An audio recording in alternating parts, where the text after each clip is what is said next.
Well, it's all about the tariffs. Let's have Erol Morkoç join us now. He's live from California. Good to have you this weekend, Errol. Trump is set to exempt smartphones and computers, and other technological, devices from these tariffs. What's the aim of the tariffs again if China is to have lower tariffs than before? Is Trump folding? That's what people would like to know.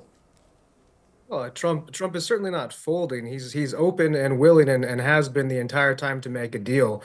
When it comes to things like the iPhone, which was obviously one of the things protected here, or flat panel televisions. Panel televisions have come down in price 97% since 1950. The American consumer is used to seeing a television for $300 at the store. So psychological barriers like that was why certain things were exempted. Mainly the reason, though, was that the Chinese came back and said that they had stopped retaliating against our reciprocal tariffs. And so Donald Trump was able to carve out a place of goodwill while they go back and, as the Secretary Lutnick was talking about, carve out different types of tariffs for semiconductors and other things that are national security interests that we want to onshore the manufacturing. Even if that manufacturing is autonomous, that's the long-term goal. So the blanket full spectrum tariffs that will impact greatly the Chinese economy, and there were a couple carve-outs that Trump made early on. I think it's a gesture of goodwill. And if the Chinese do come to the table, and we can come to a broad spectrum deal, then this was a sign of good faith.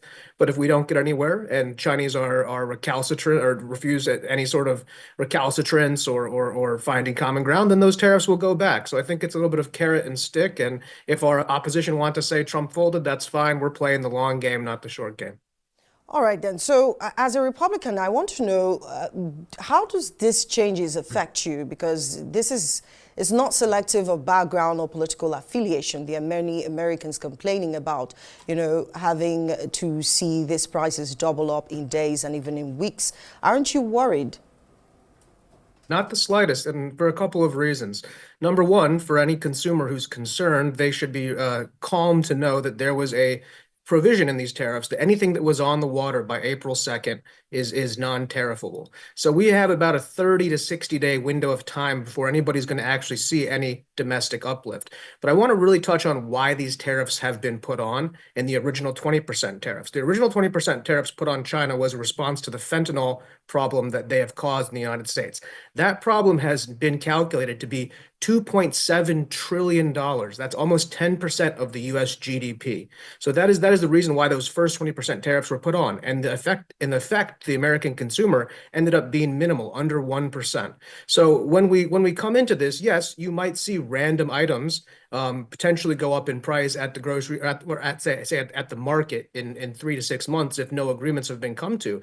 But these are not items that are irreplaceable. These are usually cheaper items, low quality items. This isn't something that the American consumer is completely beholden to. We have global trading partners, great countries like Vietnam and India who've come to the table. We have our local trading partners.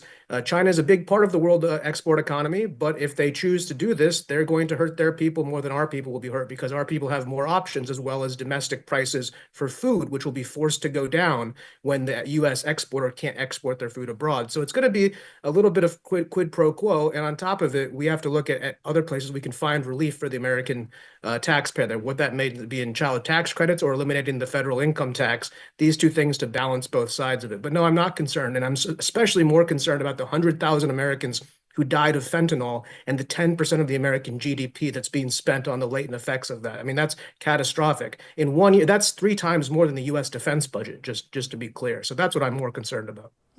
So let's talk about, these tariffs as they refer to them as reciprocal tariffs.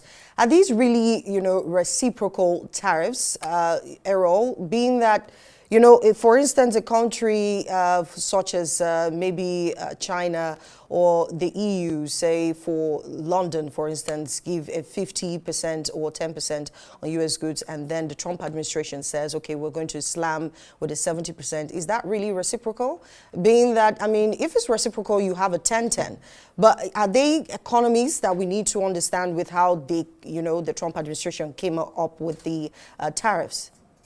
There were no major countries that were given additional tariffs beyond what they had put on the U.S. consumer. When they retaliated to those tariffs, When we put our tariffs to their tariff level, making by default fair trade, and they retaliated with extra tariffs, then we hit them with harder tariffs. But take England, like you mentioned, we put an exact reciprocal tariff on England, an exact reciprocal tariff on Turkey, these countries that came immediately to the table.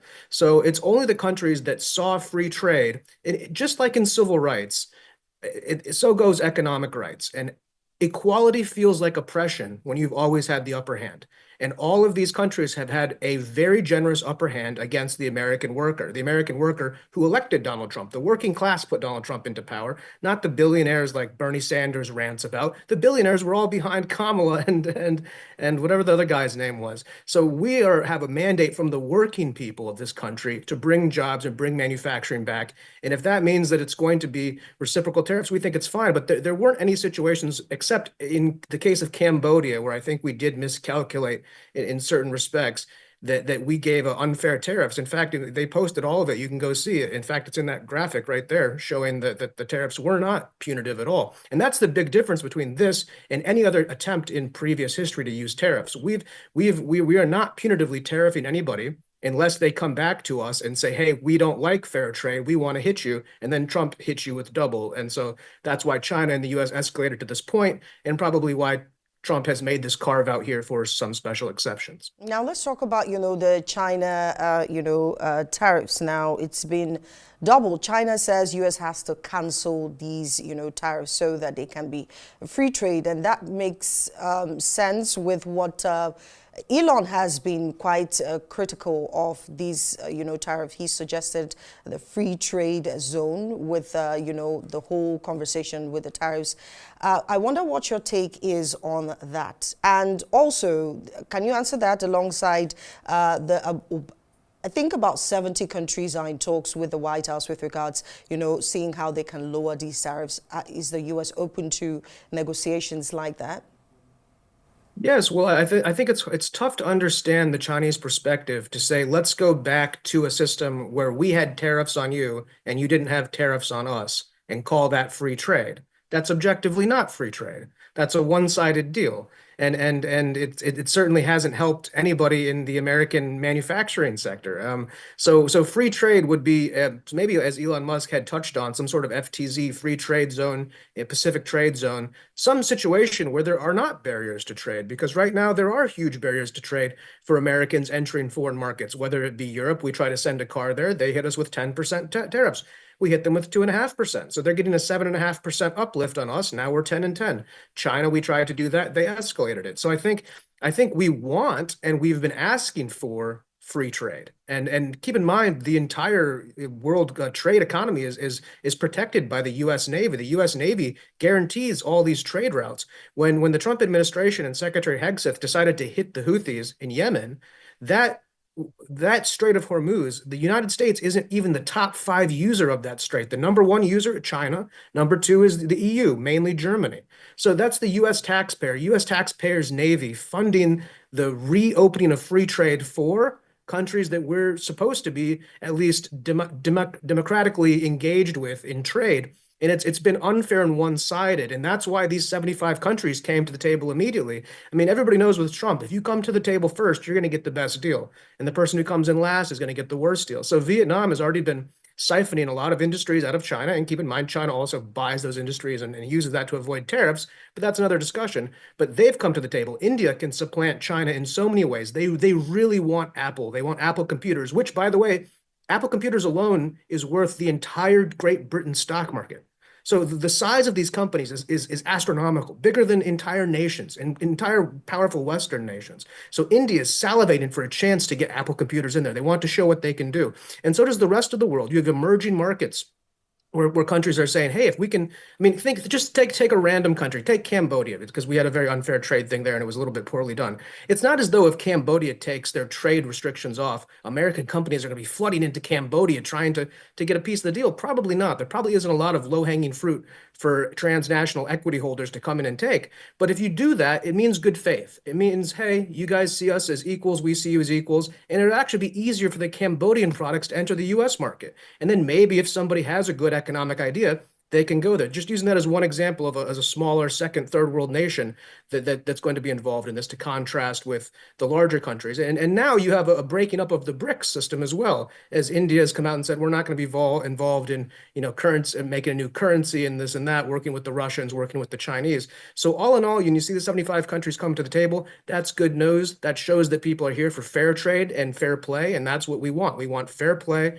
for the American worker on the international scale, even though we don't have the manufacturing base right now to be competitive. The only way we can get there is if we are able to onshore the means of production, which Donald Trump has been trying to do. And by the way, something that the Democrat Party has promised for 20 years and never delivered on. And that's why they lost the working class. Now, China, according to economists, has a labor market and is producing far way less than the U.S. would if they are to produce, especially for tech stuff. Isn't it better business when you get another to produce far way less and effective? It's like getting another person to do the dirty work while you take credit for it. That is the argument from some economists, here. So I wonder what your take is on that and what the US's response would be, from your perspective with regards to China saying, let's cancel these, tariffs. Yeah, I'm glad you brought that up because it brings out this sort of moral crisis that the world is going through as we starting to get into the middle of the 21st century. The conspicuous consumption and sweatshop labor that drove the world economy from 1950 until today. I mean, in great respects, the same arguments for maintaining that were the same arguments you heard in 1960 when people said, let's keep slavery in America. God forbid that we have to pay the real cost of goods. And so the concept of international wage slavery and no civil rights, no workers' rights, nothing that people like Bernie Sanders are supposed to be in favor of exist in those places. So now we're starting to get into a situation where as the world goes autonomous and as you have AI and manufacturing requiring less and less people, you start to realize that the only reason these sweatshop factories exist is because communist countries are able to enslave their own labor to work in these factories, to produce cheap garments and cheap equipment for people in the West to consume. And I personally find that to be morally reprehensible. And there were a lot of people who felt that slavery was morally reprehensible back in the 19th century, and they were the minority at first. But as the century went along and people started to see, just as we've now been exposed through social media and undercover videos to see really what's going on, you see the Uyghur people who've been put into re-education camps, and we find out that their hair has been cut off and is being resold as hair extensions in Walmart. This is a fact. You can fact check this. I mean, these are horrible things. So absolutely, if you're in a race to the bottom, if you don't care about human rights and human dignity, then finding international slave labor where they don't have environmental controls like they do here, even though we live in a global world. So you pollute the atmosphere, it affects us all. But if we pollute it across the sea, it's okay. I don't think so. As well, you look at the oceans, the warming of the oceans, because of a lot of transnational, trans-Pacific trade, and the trade is us sending them avocados and then sending us cheap T-shirts. Is that really the way we want to build the future when we're on the cusp of a fifth industrial revolution? We have spaceships going off and headed to the moon. We have great advancements in tech and science. The last thing we want to do is bring this vestige of 19th and 20th century colonialism into the rest of the 21st century. And I think that's why China's goose is cooked, because they rely entirely on manual authoritarian domination, and technology will always win the day. And the Americans have the technology, and now we have the will to do it. Now, finally, before I let you go, Erol, I remember that the last conversation we had on third world economies, you mentioned that that is something a lot of people aren't really talking about. What do you make of this now that the tariffs are out? That's one. Do you also buy the idea that a pause on the tariffs would be a better plan? Let the team rethink and strategize on what is best? I think in the short term, we can't deviate from anything besides what Trump has already done. Otherwise, we lose the negotiating ground. The countries in the third world have obviously been some of the first to call us because, I mean, keep in mind, it's not as though they have a trade imbalance with us that's even a negative situation. There's a lot of situations where maybe they're running a few $1 million trade surplus with us and we're not even exporting anything there. And so that's one of those examples where we do need to have that compassion for third world countries. But keep in mind, third world countries, last time we discussed this, we also mentioned that in the last year, the United Kingdom and the US has given aid to India as a developing country. I mean, India is a rich country. Yes, they have problems, and China too was receiving a lot of government aid. So we need to really define third world countries. And then, yes, I personally feel, and I believe that Donald Trump is a compassionate enough person to understand that this isn't what we're trying to do. And some of those countries have almost no industry. So them tariffing their special protected industry, we have to be understanding with that. But that's what comes from bilateral negotiations. For the last 100 years, we've been pushed by American globalist policies and otherwise into multinational, multilateral negotiations where everybody's lumped into one pot, and you don't have that very focused deal. In this case, we're going to look at everything on a case-by-case basis. It's going to be common sense. And if you're a country that has a very low GDP and we realize that there's no animosity here, I think there's going to be definitely room to work, and America needs to maintain that sense of leadership because we're not abrogating our place in the world by asking for free trade. We're just asking for equality. That is the message here, and we want to make sure that we are not unequally disadvantaging people who are already disadvantaged. And like Trump will always say, America first. Maybe that's just the reason why. Thank you so much, Erol Morkoç, for joining us all the way from California. You're watching Arise America. There's plenty more to come. Stay with us.